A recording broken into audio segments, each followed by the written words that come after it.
Welcome back to Generals and Napoleon, Episode 52, the Battle of Rolica, Wellington's first victory in the Peninsula War.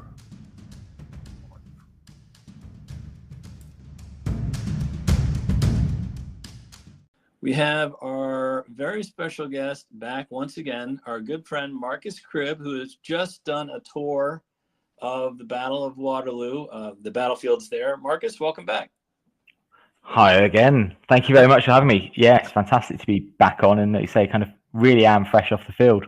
Yeah, fresh off the field. How did that go, by the way? Did you have a good tour of the Waterloo battlefield?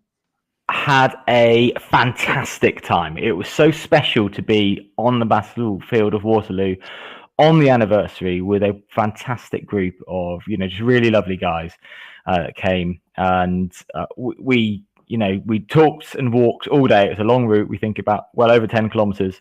But one of the things that made it really special was the fact that there were, I won't embarrass them by naming them, but there were two NATO army officers who came down from their office near Brussels, who were listening to this podcast and heard of it.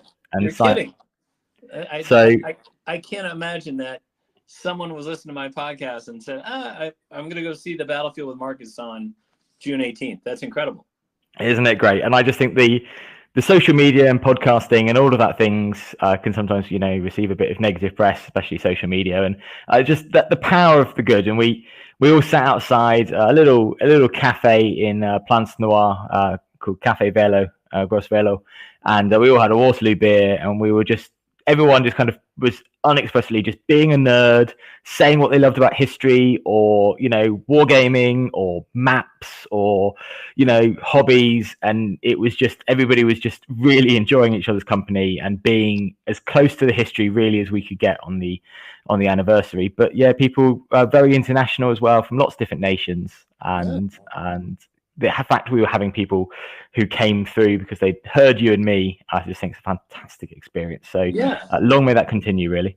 Yeah, an American and a Brit talking to each other on a podcast, and then two guys who work from NATO show up at your tour. I think that's a wonderful story. So it was really special, and we had some really actors join us. And if they happen to listen to this, thank you again for their time. And one of the French reenactors, such as both Belgian, but French for the day, ambushed us, and so we got the smell of gunpowder there, and then we stood in the sand pit for the 95th Rifles and talked about weapons and tactics, and that was just the beginning of the day. Yeah, sounds great. And shout out to all of our friends at NATO and the military and all our veterans around the world. I appreciate everyone who listens to our show, especially those folks. But today's discussion, we're going to talk about not a battle in Belgium, but more Peninsula War. It's actually, would you say this is the first real battle of well, I guess the Spanish were fighting, but the Battle of Rolica. Correct. The Battle of Rolica was the first one where the British really got involved, correct? Yes, correct. So we do have actually quite a few engagements before this with the Spanish, but this is the first major engagement. Mm-hmm. But this is the first major engagement by Arthur Wellesley, later to be the Duke of Wellington, kind of going in against a substantial French force. But it's very different to how we often think of the Peninsula War. So it turns a few things on its head. Okay, well, let's give some background. So obviously Napoleon, in the early 1800s is kind of running roughshod over Europe, and he kind of turns his attention to Portugal because they're England's oldest ally. Yeah, I mean, that friendship with Portugal goes back centuries, early medieval era. Right. And she was celebrated very recently as the oldest standing treaty of friendship or in the world that's still in effect. So that it does go back a long way. And it comes to a head. We were always going to keep trading with the Portuguese, and that's led the back door open on the continental system. That is Napoleon's system to put a chokehold on Britain through blocking everybody's trade. Right. And so Napoleon sent one of his oldest friends, General Junot, to take over the country. Junot. Yeah. Was that 1807 or 1808? It was somewhere around. So it's 1807. Okay. They march into Lisbon quite easily. The Portuguese know that they're not going to be able to put up resistance at that time. Ironically, they actually kowtow to all of Napoleon's requests. So Napoleon says, you've got to stop trading with Britain, and they initially say no. That's never going to happen. And then they're threatened with military might, and they say they will do it. And then Napoleon says, I want this as an extra bit. And they say, okay. And then they eventually actually say, you have to declare war on Britain. And they say, well, we don't declare war on allies, but it's the face between this and annihilation. So they de facto declare war on Britain. But the story goes that evening of declaring war, they call in one of the captains of a Royal Navy ship that's in Lisbon Harbour and basically enter into secret negotiations from the offset, saying we're not actually going to attack you, and allow some of the Royal Navy vessels even to sail away. Okay. So but legally on paper, the Portuguese do everything that Napoleon says. He invades anyway. The Portuguese royal family and the courts barely escape. It's like the same day that they sail out of harbour as Juno's coming down the hill into Lisbon, and you can see the ship sailing out of Lisbon Harbour, and that's really it. But within quite a short period of time, I think it's within 2 weeks, the French do start executing people in Lisbon as well. So it starts this theme of the Peninsula War, where it gets pretty dark pretty quickly. Yeah. So this Battle of Rolica, this was the start of the British intervention in the Peninsula War. Yes. And when the British landed to support their allies, the Portuguese, the French were not quite ready to repel them yet. Now, Portugal has a huge coastline, so it's probably very difficult for Junot to defend all of it. Yeah, it's a big, long coast, actually, for quite a long, thin country, Portugal, in many ways. Mm-hmm. And it's got lots of good ports, again, for trading. And it gives Wellesley, as he was, a good chance to kind of go on the offensive. He can pick where he wants to strike. And this is what I start to love about not just the battle, but the campaign, is we've got Wellington, who will be going up against the French and going on the offensive. So anyone who's listened to any of my other things, such as History Age podcast, will know that anyone who says that Wellington was a defensive general, that really gets my goat. That really triggers me, grinds my gears. So he goes up, he goes on the offensive from the outset. So both in the campaign and in the Battle of Rolica, General Junot is in Portugal and doing some of the old crimes of murder and looting that we start to see. But facing up towards Wellesley is General de la Borde. He's pushed off a bit to the side, really. Right. And just for dates, we're now talking August 17th, 1808, and Rolica is along the coastline of Portugal. And the British and Portuguese have about 15,000 troops, and the French under de la Borde have 4,500 troops. It seems like that de la Borde was kind of sent as a holding force until the commander-in-chief, Junot, could amass a larger army to battle Wellington. Is that about right? So you've got General Junot, who's in overall command. General Louison, he's got a force of about 6,500 men, who's meant to be meeting with de la Borde. They'd have roughly equal forces to Wellesley's. But Wellesley goes in pretty quickly and manages to get to de la Borde before Louison or Junot could actually meet up with them. Okay. And just give some background on de la Borde. He a talented man. He was involved at the Siege of Toulon. He'd been in the army for a while, so he wasn't, obviously he's not Napoleon that he's up against, but he's a good general as far as I can tell. Yeah, he seems like a good general. He's come up the ranks in the kind of classic French revolutionary way, son of quite lower classes, and made his way up through the ranks and has had plenty of experience. It was a very active era for the French army, and so he's got experience, and he's by all accounts, he's got good troop command as well.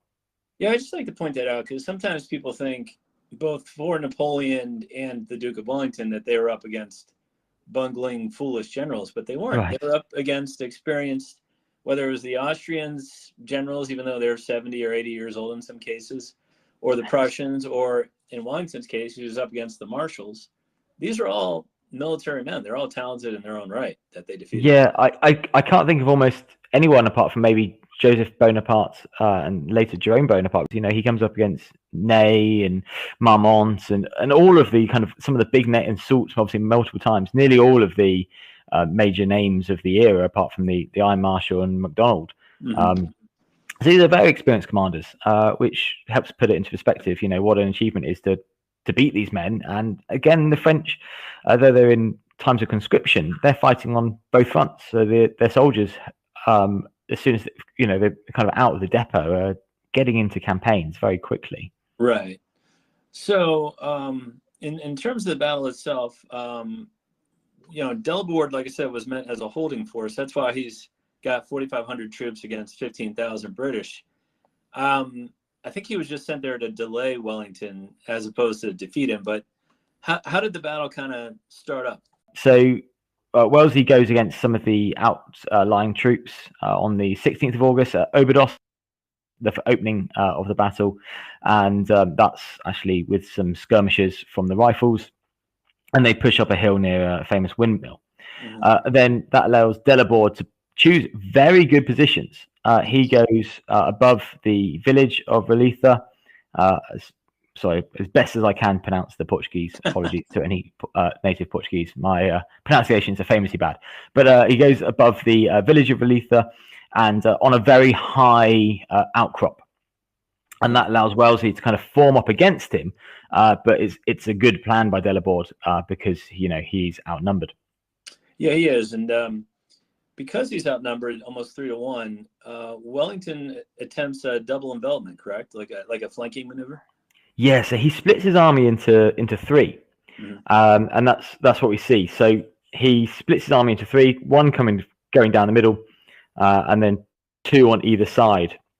And that would allow him to either attack from three sides or actually potentially envelop, go round the back of Delaborde. What Delaborde sees is he kind of, at this opening skirmishes, sees that he's about to be enveloped by the British and Portuguese there, and he falls back to an even more kind of indomitable position on back behind the village on these very, very steep slopes.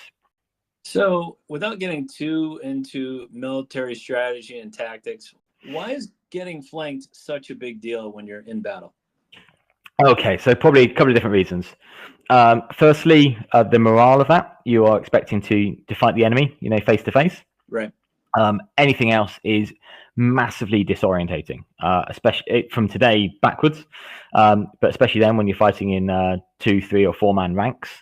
You actually, if you're being attacked from the sides, you will basically see, the shoulders and the ear of the man either side of you.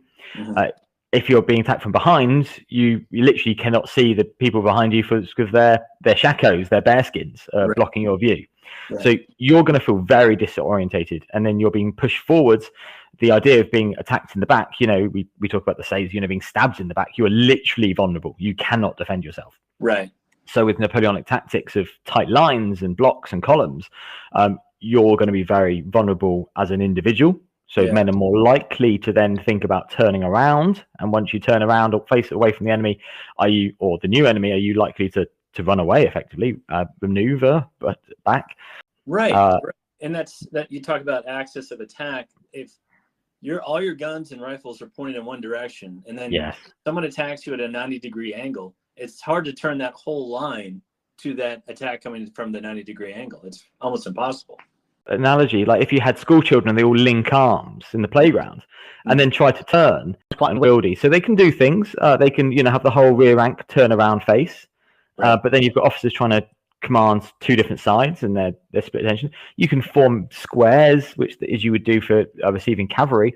But actually, that's a very unwieldy formation. They're almost impossible to move with any kind of degree of command and control. We do see some notable exceptions, such as Battle of Fuentes de Unoro. But it's not what it's designed for. It's designed to repel cavalry. So you've got that element there as well.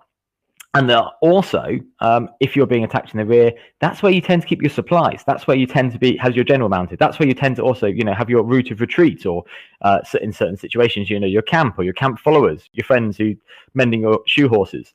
Right. You do not want them attacked. They're defenseless. And also, then if you're burning your wagon, that's your food. You're burning your tent. That's your shelter. And they might even take your pay chest or supplies that you want. So. Right. Really bad situation. It's logistically bad, but also from the morale as well as command and control. It's about as bad a situation as can get. It's much easier if the enemy is to your front. So that's why people try to get round the flanks as best as possible. always pushing there. And, this is where Wellesley does pretty well to try to threaten it at the beginning and forces Delaborde back from his first position to a secondary. Actually, the secondary position is so strong, it's not too big of a disadvantage, but it does start to threaten Delaborde from the flanks then. Right. And Delaborde avoided the trap twice and fights a good rear guard action. What happens with Colonel Lake of the 29th Regiment of Foot? So Wellesley's going in on the attack. He can see Delaborde's atop this position with really steep, rocky terrain and 4 gullies. So they're like the area that the rocks are falling down, the water will fall down in the heavy rain. And Colonel Lake of the 29th Worcestershire Regiment, he's going in and leads his attack with his regiment forwards prematurely before everyone's in position. They keep going. Wellesley had intended to wait until the flanking columns now have got around the side and to attack from 3 positions at the same time. It's very strange because as the 29th got this gully, at the top, one of the French Swiss regiments are facing them.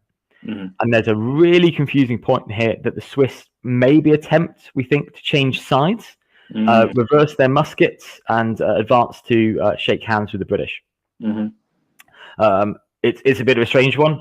It's not very Swiss in their normal nature. Maybe it's the first time because they're facing the British in the peninsula. A bit unsure. But they're attacked in the side and the rear by the French positions. And now they're focusing on potential turncoat situation. They're attacked in the flank, the rear at close range, less than 200 yards by the French in this gully. That kind of means that if you almost think they're in a bit of a half pipe situation, right? Any musket balls that misses them is going to start ricocheting around. I mean, something we're talking about on the battlefield. The noise of a musket, if you're firing out of the gully, actually is going to be deafening themselves, and the smoke's going to be in there. Right. They can't get out of this gully. It's really steep with stones. It's really a poor position for them to be in. There's not much shelter. Fishing barrel, yeah, and I believe Colonel Lake loses his life during all this. He does. He's at the head of the column. He's actually on his horse. So really noticeable. He's killed. 4 other officers are killed, and I think 30 of his men are taken prisoner, and a lot more are killed and wounded, and they kind of stagger back down the gully. This attack having just totally failed, unprompted, and they've lost their commanding officer. Terrible. So, despite this setback with Colonel Lake and his regiment, how did the British kind of secure the victory? Yeah, so it's a big setback, but people observing it, Wellesley and our old friend General Roland Daddy Hill, they're watching. So they start to send in some more units, such as the 9th East Norfolk Regiment. They link it back in with the 29th and their survivors, and they push up one gully. Meanwhile, on one side, you've got the famous 95th Rifles, and they go up along with the 5th 60th Rifles, who the Royal American Regiment, who are actually largely Germans, Poles, and Czechs. And they start to push in at 2 different directions at quite close quarters. Famously, the riflemen get caught in a little bit of open, move under a wall, and then one of the private soldiers starts out, "Over, boys, over, boys, over!" And they fix bayonets and go in. The French actually launch a counterattack with the surviving troops, and it ends up with kind of the British troops clawing their way up the cliff, some artillery fire from a distance, until Delaborde can see that about a mile away that one of these flanking columns is going to catch him out. Right. And that's when he realizes that actually he's close to being trapped. The British have put very good pressure on the front. Delaborde's counterattacked kind of perfectly. It's all going. Both sides are fighting, at very close quarters on a cliff edge. Right. But Delaborde's about to be caught out. Wellington's got the superior numbers, and he starts to withdraw them. Actually, withdraws them in very good order. The French battalion move back in pairs, which is, we always kind of liken it for modern military. You fight in pairs, one fires, one maneuvers, and the French kind of expand that out to battalion level, so thousands of men, and one moving back, one covering, and that works quite well. Delaborde's small cavalry force screen off the British cavalry force, and actually manages to push through the pursuit. However, the British infantry catch up with the French and capture some more infantry and 3 of their guns. Yeah. And Delaborde is forced to march away.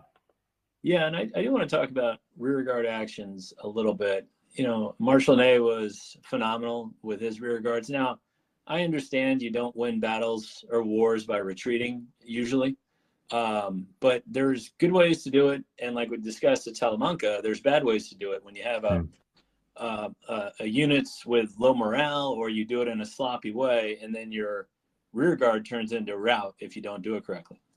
That's it. So it's really important, and that's one of those moments that it can all go very wrong. As I was saying earlier, you know, the impetus to turn a face and run away is quite human.